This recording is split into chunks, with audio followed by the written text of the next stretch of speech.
খোদার ঘরে নালিশ করতে দিল না আমারে। খোদার ঘরে নালিশ করতে দিল না আমারে।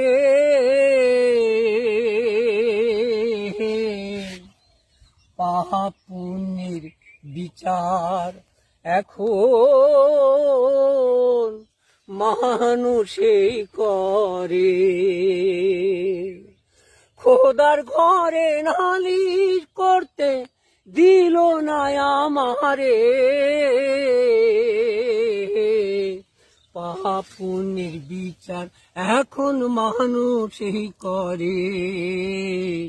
পাপ পুণ্যের বিচার এখন মানুষেই করে।